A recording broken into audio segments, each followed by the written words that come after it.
The guest in room 12 3 years ago. I was driving across Nevada for a job interview. I left Utah in the afternoon, planning to find a motel in the small town where the interview was.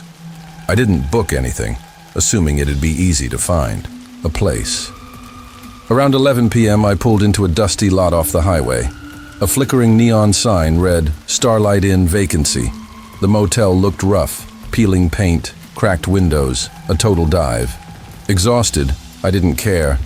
I grabbed my bag and went to the front desk. The clerk, a wiry guy with greasy hair, gave a forced smile. "Room's $50. One night?" I nodded, paid cash, and got the key to room 12. "Keep it quiet after midnight," he said. "Guests are sleeping." Odd, since I saw only 2 other cars, but I shrugged and headed to my room. Room 12 was at the end of the single-story building. It reeked of stale cigarettes and cheap cleaner. The bed sagged, the curtains were tattered, and a rusty mini-fridge hummed. I locked the door, checked the flimsy deadbolt, and crashed without showering. Sleep hit fast. I woke up hours later, freezing. It was pitch black except for a faint red glow from the neon sign through the curtains. My breath fogged, strange for summer. Groggy, I heard a faint scratching, like nails on wood, from the wall behind the headboard. I froze. The scratching stopped, then resumed, slow and deliberate, not random like a mouse. My heart pounded. I grabbed my phone, 2:17 a.m., battery at 10% despite being charged. Then came a low hum, like muffled whispering from the same wall. I leaned closer. The hum formed words I couldn't catch, like a conversation in another room. But room 12 was at the end. No room next door, just the outer wall. My skin crawled.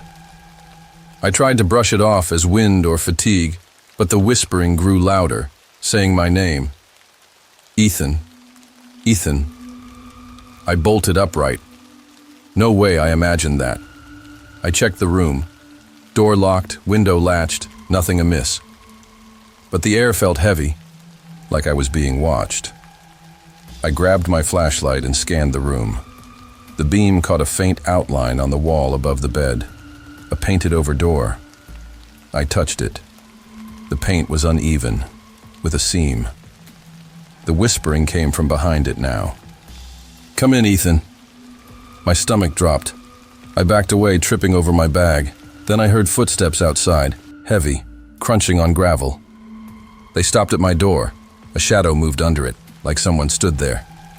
A soft knock came, once, twice, 3 times. "Who's there?" I croaked. No answer, just another slow knock. I peeked through the curtain. The lot was empty, no cars, no people, just the flickering sign. But the shadow stayed. I clutched my phone, ready to call 911, but it died. The knocking stopped. The shadow vanished. Silence. Then the whispering returned, louder now inside the room, behind me. I spun around. In the dark corner, a shape stood. Tall, humanoid, too thin, too still. Its head tilted like it was watching me.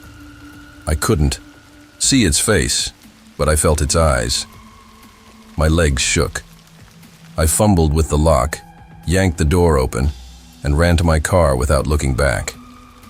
I peeled out and didn't stop until I reached a diner 20 miles away. The waitress eyed me like I was nuts when I told her. "Starlight Inn. That place closed 5 years ago after a guest vanished. They never found him." I never returned. I didn't get the job, but I didn't care. Was it a prank? A hallucination? Something else? I don't know. I just know I'm never staying in a roadside motel again.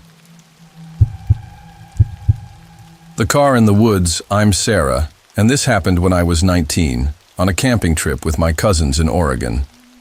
We'd planned a weekend in the woods, nothing fancy, just tents, a campfire, and some beers. The campsite was a few miles off a dirt road, deep in a national forest. It was remote, but we weren't worried. There were 4 of us, me, my cousins Jake and Mia's boyfriend Tyler. We got there late Friday afternoon. The site was a small clearing surrounded by dense pines. A rusty sign marked it as a designated camping area, but it looked like no one had been there in years. We set up our tents, built a fire, and spent the evening laughing and telling stories. By midnight, we were all a little buzzed and ready to crash. I woke up around 3 a.m., needing to pee. The air was cold, and the forest was dead silent. No crickets, no wind, nothing. I grabbed my flashlight and stepped out of the tent, careful not to wake Mia. As I walked to the edge of the clearing, I noticed something odd. A faint glow through the trees like headlights. It was maybe 50 yards away, too far to be our car, which was parked nearby. I froze, listening. The glow flickered, then went out. I told myself it was probably another camper, but the silence felt wrong. I did my business quickly and hurried back to the tent. Just as I zipped it shut, I heard a low rumble, like an engine starting. It was faint, but unmistakable. I shook Mia awake and whispered, "Did you hear that?" She groaned, half asleep. "Hear what?" The rumble stopped, and I second-guessed myself. Maybe it was nothing. But then we heard it, a sharp metallic clang, like a car door slamming. Mia sat up, wide-eyed. "What the hell was that?" she hissed. We woke Jake and Tyler. Jake grabbed a hatchet from his gear, and Tyler took a flashlight. "Probably just some idiot lost in the woods," Tyler said, but his voice shook. We stepped outside, staying close. The fire had died to embers, and the clearing was dark except for our flashlights. We scanned the trees, but the glow was gone. Then we heard footsteps, slow, deliberate, crunching on pine needles. They were coming from the direction of the clang. Jake called out, "Who's there?" No answer. The footsteps stopped, then started again, closer. My heart was in my throat. Tyler swung the flashlight around, and for a split second, the beam caught something, a glint of metal, like a car bumper hidden in the trees. "There's a car out there," Tyler whispered. We backed toward the tents, not taking our eyes, off the woods. The footsteps got louder, circling the clearing now. I could hear breathing, heavy, ragged, like someone trying to stay quiet. Jake raised the hatchet, his knuckles white. "Show yourself!" he shouted. Silence. Then, a voice, low, gravelly, male. "You shouldn't be here." It came from the trees, but we couldn't see anyone. Mia grabbed my arm, her nails digging. The voice spoke again. "Go home. Now." Before we could respond, the engine roared to life, and headlights blazed through the trees, blinding us. The car was moving, fast, straight toward the clearing. We dove behind the tents as the car screeched to a stop at the edge of the site. The headlights stayed on, pinning us in place. I could make out the shape of an old pickup truck, rusted and battered. The driver's door was open, but no one was inside. The engine cut off, and the lights died. Silence again. We didn't move. My legs were shaking so bad I could barely stand. Jake whispered, "We need to get to our car." It was parked 20 feet away, but it felt like a mile. We crept toward it, expecting the truck to start again. Halfway there, we heard the footsteps, fast, now running toward us. I didn't look back. We sprinted, piled into the car, and Jake floored it down the dirt road. We didn't stop until we hit a gas station an hour later. The clerk said he'd heard stories about that part of the forest. Hunters going missing, strange lights at night. "You're lucky," he said. "Most folks don't leave those woods." We never went back. I still don't know who or what was in that truck, but I'll never camp again. The call from downstairs. I'm Lucas, and this happened when I was 10, living with my mom and older sister Emily in a small house in Ohio. My dad had passed away a year earlier, so it was just the three of us. Our house was old, with creaky floors and drafty windows, but it was home. This story is about the night I'll never forget. It was a school night, and I had a strict 9 p.m. bedtime. Emily, who was 14, got to stay up until 10. That night, I was in bed, half asleep, when I heard Emily whispering my name from the hallway. "Lucas, you awake?" I groaned and ignored her, figuring she was trying to prank me. But she kept at it, her voice low and urgent. "Lucas, come downstairs." I sat up, annoyed. "Go to bed, Em," I muttered. But the whispering didn't stop. It wasn't coming from the hallway anymore, it was from the stairs. "Lucas, come down." I froze. Emily's room was right next to mine. There was no way she'd gone downstairs without me hearing her. The floorboards creaked like crazy. I crept to my door and cracked it open. The hallway was dark, but Emily's door was ajar, and I could hear her snoring softly. My stomach twisted. If she was in bed, who was calling me? The voice came again. Clearer now, mimicking Emily's tone perfectly. "Lucas, it's okay. Come downstairs." I wanted to wake Emily, but I was too scared to move. The voice kept going, soft and coaxing, like it knew I was listening. I grabbed my baseball bat from under the bed and tiptoed to the stairs. The door at the top was closed, which was weird. We never closed it at night. I pressed my ear against it and heard the voice again, right on the other side. "Lucas, open the door." My hands were shaking, but I cracked the door open just enough to peek. The stairwell was dark, but at the bottom, I saw a shape, tall, thin, standing perfectly still. It looked like a person, but the proportions were off, like its arms were too long. It tilted its head up, and I swear it smiled. "Come down," it said, in Emily's voice. I slammed the door and locked it, my heart pounding so hard I thought I'd pass out. I ran to Emily's room and shook her awake. "There's someone downstairs," I hissed. She rubbed her eyes, confused. But when she saw my face, she believed me. We grabbed her phone and called Mom, who was working a night shift at the hospital. While we waited, we heard footsteps, slow, heavy, climbing the stairs. They stopped right outside the stairwell door. Emily clutched my hand, her face pale. The doorknob rattled, then stopped. Silence. Then, a new sound. Scratching, like nails dragging down the wood. It went on for minutes, slow and deliberate. Mom got home 20 minutes later with a co-worker who'd driven her. They searched the house top to bottom. Nothing. No sign of a break-in, no footprints, no scratches on the door. Mom thought we'd imagined it, but Emily and I knew what we heard. The next day, Mom found an old photo in the attic of the house's previous owner. A tall, thin woman who'd died there decades ago. I never saw her face in the dark, but I'll never forget that voice. The man on the trail, I'm Chloe, and this happened when I was 17, living in a suburban neighborhood in Colorado. It was the summer before my senior year, and I'd gotten into hiking to clear my head. There was a trail near my house that wound through a wooded area, about a mile long, popular with joggers and dog walkers. I'd go there a few times a week, usually in the evening. One Tuesday, I headed out around 7 p.m. The sun was setting, casting long shadows through the trees. The trail was quieter than usual. No other hikers, just me and my earbuds. I was about halfway through when I noticed a man behind me, maybe 50 yards back. He was middle-aged, wearing a gray hoodie with the hood up, hands in his pockets. He wasn't jogging or walking a dog, just walking head down. I didn't think much of it at first. People use the trail all the time.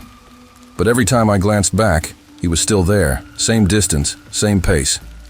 I turned off my music to listen. His footsteps were steady, matching mine. If I sped up, he sped up. If I slowed down, he slowed down. My stomach started to knot up. I took a side path, hoping to lose him. It was narrower, less used, but it looped back to the main trail. I walked faster, checking over my shoulder. He was gone. I let out a breath, feeling silly for panicking. But then I heard it. Twigs snapping, footsteps crunching, coming from the trees to my left. Not on the path, off it, like he was cutting through the woods to keep up. I broke into a jog, my heart racing. The footsteps kept pace, staying just out of sight. I pulled out my phone to call my brother, but there was no signal. The trail was getting darker, the sun almost gone. Then I heard his voice, low and calm. "Hey, slow down. I just wanna talk." I froze, my blood running cold. He was closer now, maybe 20 yards away, still hidden in the trees. I couldn't see him, but I felt his eyes on me. "You're Chloe, right?" he said. My name. He knew my name. I didn't wait to hear more. I sprinted, branches whipping my face until I hit the main trail again. The parking lot was in sight, but it was empty except for my car. I fumbled with my keys, tears stinging my eyes. The footsteps were back. Faster now, crashing through the underbrush. I got the door open and dove inside, locking it. Through the rear-view mirror, I saw him step out of the trees, hood up, face shadowed, just standing there, watching. I peeled out, nearly hitting a curb. When I got home, I told my parents everything. They called the police, but the man was gone. By the time they checked the trail, the cops said it was probably just a creep, but I couldn't shake how he knew my name. A week later, I found a note tucked under my car's wiper blade in our driveway. It said, "See you on the trail, Chloe." We moved a month later. I haven't hiked since. The passenger in the fog, I'm Ryan, a rideshare driver working the graveyard shift in a mid-sized Washington city. Last winter, something happened that nearly ended my night driving career. I didn't have a dash cam then, but I do now because of it. It was 3 a.m., and a thick fog had settled in, cutting visibility to almost nothing. I just dropped off a passenger when I got a ping for a pickup at a deserted gas station. Something felt wrong, but I needed the fare. At the lot, a guy in a tattered jacket and hood stood under a flickering street lamp, pacing nervously. Hesitated but called out, "You the ride?" He nodded and slid into the back seat. The air grew heavy, with a faint smell of damp earth and metal. His destination was 15 minutes away, near the edge of town.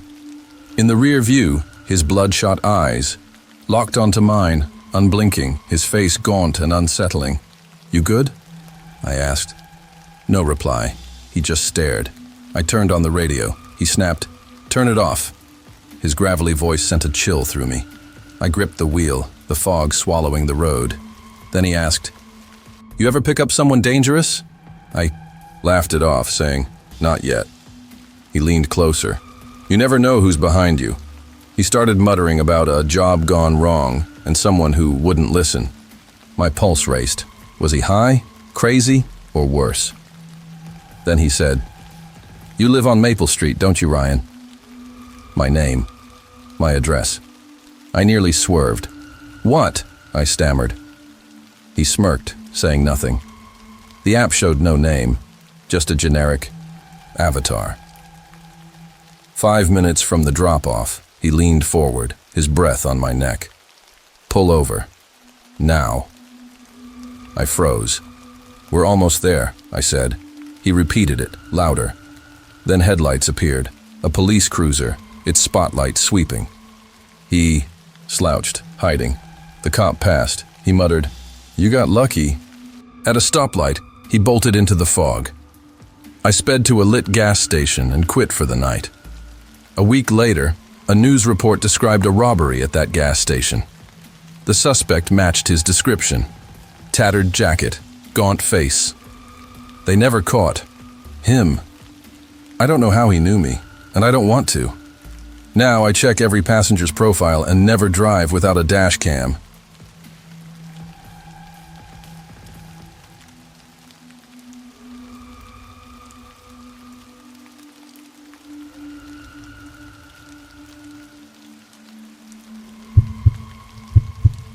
The watcher in the woods, I'm Emily, and 2 years ago, I moved to a remote cabin in Washington to escape city noise after developing phonophobia from a traumatic event. The cabin, rustic with log walls and a stone fireplace, was perfect. No neighbors, no cell service, just silence. For a week, I enjoyed the quiet, waking to birdsong and sleeping to rustling leaves. One afternoon, an older woman named Clara, with tangled gray hair and sharp green eyes, knocked on my door. She claimed to be my neighbor, handed me a jar of jam, and warned, "Keep your doors locked and your lantern lit. Things wander out here." Her intense stare unnerved me, but I thanked her and brushed it off. That night, a rare storm hit, with howling winds and pounding rain. At 1 a.m., Clara banged on my door, soaked and holding a lantern. "Someone's near your shed," she said, eyes scanning the woods. I saw nothing with my flashlight and questioned her, but she left abruptly. I locked up, uneasy. At 3 a.m., I heard twigs snap outside my window. Peeking out, I saw Clara at the tree line, staring at the cabin, her lantern off. Terrified, I hid. When I looked again, she was gone.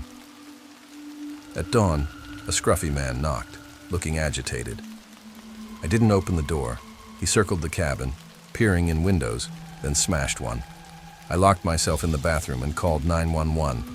The banging stopped, and I heard a car speed off. Police found footprints and a broken window, but no sign of Clara's intruder. I told them about Clara, and we checked her house, boarded up, abandoned for years. They dismissed the jam jar as a squatter's relic and found no trace of her in the woods. I moved out the next day, too scared to stay. The unopened jam jar sits in my apartment. I still don't know who Clara was, why she warned me, or if she was connected to the man. Was she trying to help, or was she the threat? The voice on the line, I'm Noah, and this happened last Christmas when I was driving with my girlfriend, Mia, from my family's house in rural Michigan to hers, about 3 hours away. We're both from small towns, and we've made this drive every Christmas since we met in college. It's our tradition, Christmas Eve with my family, then a late-night drive to her place for Christmas Day. The route takes us through back roads, empty fields, sparse trees, and the occasional farmhouse. We love it.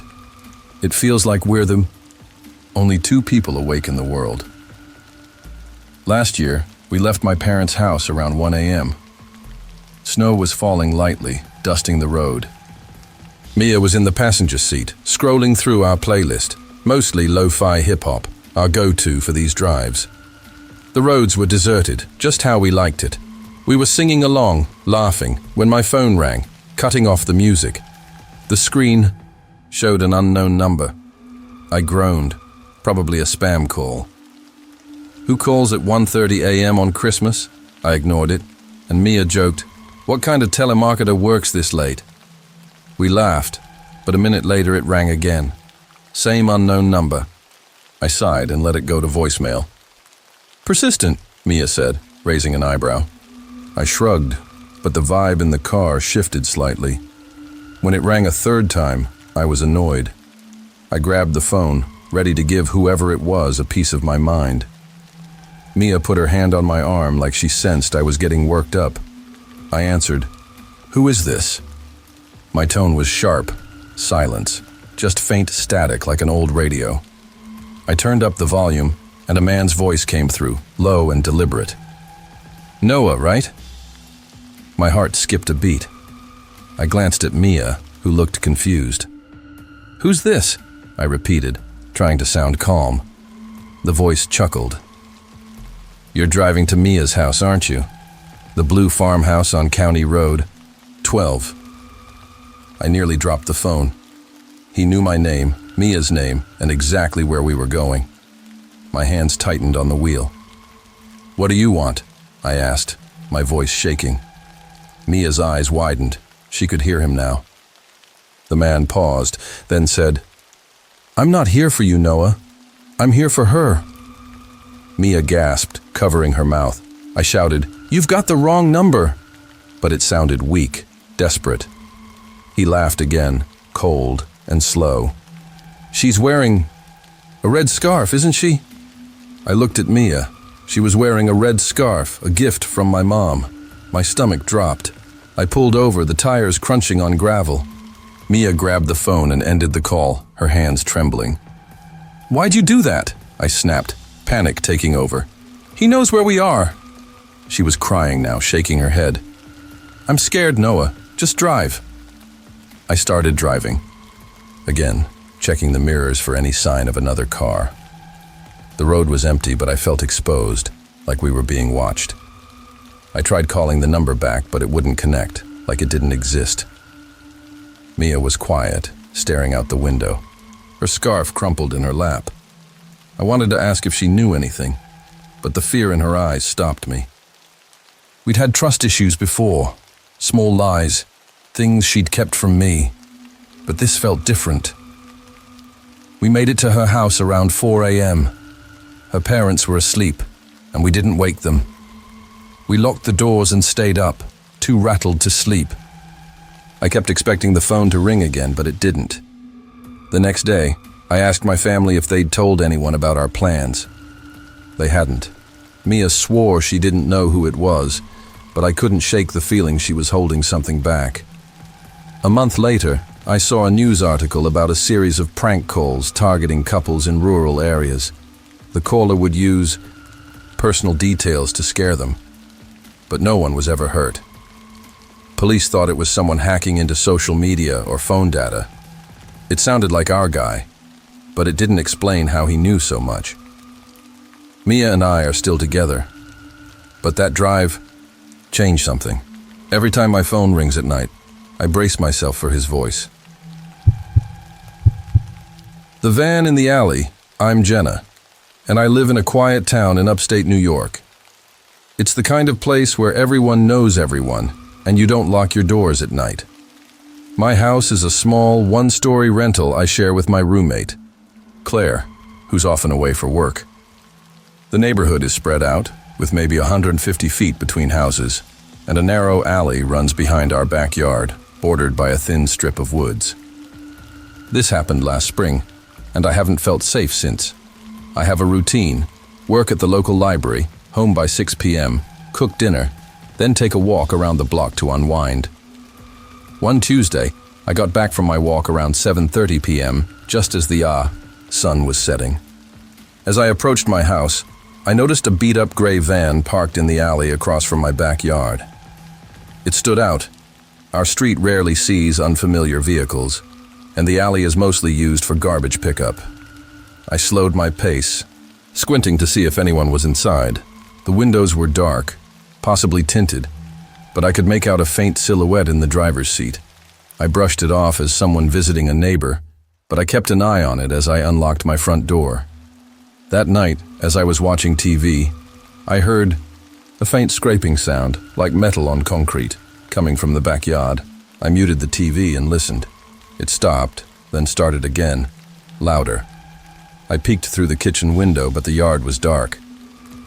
"Hello?" I called, feeling silly. The sound stopped instantly. I figured it was a raccoon or the wind and went to bed, locking the back door just in case. The next evening I skipped my walk because I had to finish some work. Around 9 p.m. I was in the kitchen when I heard the scraping again, this time closer, like it was right outside the back door. I grabbed a flashlight and shone it through the window. Nothing, just the empty yard and the alley beyond. But the van was back, parked in the same spot. No one was inside this time, or at least I couldn't tell. My stomach twisted. 2 nights in a row wasn't a coincidence. I called Claire, but she was in Boston and couldn't do much. "Maybe it's a delivery guy," she said, but her voice sounded unsure. I double-checked the locks and tried to sleep, but around midnight, I woke to a new sound. Thumping, like something heavy moving inside the walls. My room is next to the crawl space under the house, and the noise was coming from there. I pressed my ear to the wall and heard it again, a dull thud, then a rustle, like fabric dragging. I knocked on the wall, and it stopped. My heart was racing. Was it an animal? A pipe? I got up and checked the house, flashlight in hand. Passing the living room window, I saw the van again, still in the alley. I froze. watching it for any movement, but it was empty. On impulse, I stepped outside to check the crawlspace door at the side of the house. It was always locked, but when I got there, the padlock was broken and the door was slightly ajar. My breath caught. I hadn't checked it in months. Had it been like this all along? I leaned in, shining the flashlight. The beam caught dirt and cobwebs, but then I heard it, a faint shuffle, like footsteps on gravel. My mind screamed, "Animal," but the steps were too heavy, too deliberate. Something moved in the dark, a shadow shifting just beyond the light. I slammed the door shut and ran inside, locking everything. I called 911, my voice shaking as I explained the van, the noises, and the crawl space. While on the phone, I checked the window. The van was gone. Police arrived 15 minutes later and searched the crawl space with flashlights. They found scratches on the wooden beams, like someone had been scraping at them, possibly trying to cut through to the floor. There were also cigarette butts, fresh ones, scattered in the dirt. My skin crawled. Someone had been under my house. I described the van, but without a license plate or a clear look at the driver, the cops couldn't do much. They patrolled the area for a few days, but the van never returned. I got a new lock for the crawl space and installed motion sensor lights, but I don't walk at night anymore. I keep wondering who was down there and what they wanted. The voices in the forest. I'm Matt, and my family owns a cabin in the Black Hills of South Dakota. It's a 6-hour drive from our home in Nebraska, and I've been going there since I was a kid, mostly to hunt and unplug. The cabin's modest, a 2-bedroom wood structure with no driveway, just a grassy clearing where we park. It's surrounded by dense forest, and the nearest neighbor is a mile away. This happened in the summer of 2019, and I haven't gone back alone since. I arrived at the cabin on a Friday afternoon, the air cool despite the July heat. I parked my truck by the porch, punched in the key code to unlock the door, and got to work. The place hadn't been used in months, so I turned on the electricity, checked the water heater, and cleared out old mouse traps. By 5 p.m., I was unpacking my hunting gear from the storage closet, planning to scout the woods the next morning. As I was setting up my rifle, I heard laughter outside, high-pitched like kids playing. It was faint but clear, coming from the forest behind the cabin. I frowned. The property is private, and there's no campground nearby. I walked to the living room window, which faces the woods, and scanned the trees. Nothing. I opened the window and listened. The laughter continued, maybe 4 or 5 voices giggling and chattering. Kids trespassing wasn't unheard of, but it was bold for them to be this deep in our land. I grabbed a flashlight and went out the back door, following the sound. The laughter seemed to move deeper into the woods, always just out of reach. Called out, "Hey, this is private property," but got no response. After 10 minutes of chasing, I gave up. The kids were either too far or hiding. I figured they were local troublemakers and headed back to the cabin, annoyed but not worried. The next day, I was up early in the hunting blind my dad built, about a quarter mile from the cabin. Around noon, the laughter started again, closer, this time. I sighed, realizing they were back. I called my dad, who told me to scare them off if I saw them. I fired a warning shot into the air, loud enough to spook any game in the area. The laughter stopped instantly. I packed up and returned to the cabin, feeling a mix of frustration and unease. That night, I wasn't feeling great, maybe a cold coming on, so I left the windows open for fresh air. Around midnight, the laughter woke me. It was louder, closer, like the kids were right outside. I sat up, irritated. Who lets their kids run around in the woods this late? I grabbed my rifle and flashlight, not planning to shoot but ready to scare them off for good. Outside, the laughter was deafening, almost unnatural, like it was echoing from every direction. I shouted, "Get off my land, now!" and swept the flashlight across the trees. The beam caught something, a flash of movement, too quick to identify. Then the laughter spiked, so loud it hurt my ears, and something hit the ground next to me. It was a small, battered speaker, blaring recorded kids' laughter. My blood ran cold. This wasn't kids, it was a setup. I threw the speaker into the woods and raised my rifle, firing another warning shot. "Come closer and you're done," I yelled, my voice shaking. I thought I saw a figure at the edge of the light, tall, still, watching. I didn't wait to confirm.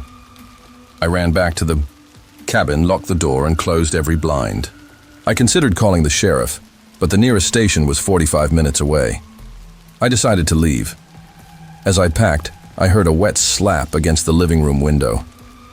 I peeked through the blind and saw streaks of red smeared across the glass, spelling, "Out, leave." I didn't stop to think. I grabbed my bag, locked the cabin, and sped out of there. I stayed at a motel that night and met my dad at the cabin the next day. The window was clean, no sign of the speaker or the figure. Nothing was stolen, but the woods felt different. Wrong. I don't know who was out there or why they targeted me. My dad thinks it was poachers playing a sick game. I hope he's right, but I can't shake the feeling that blood wasn't from an animal. The noise in the basement. I'm Sophie. And this happened last fall in a small town in Vermont where I rent a duplex with my cousin Liam.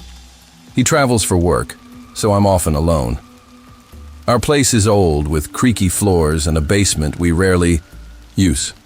The neighborhood is quiet, with houses spaced far apart and woods nearby. I usually feel safe, but after this, I'm not so sure. My routine is simple. Work at a coffee shop, home by 5 p.m., cook, then read or watch TV.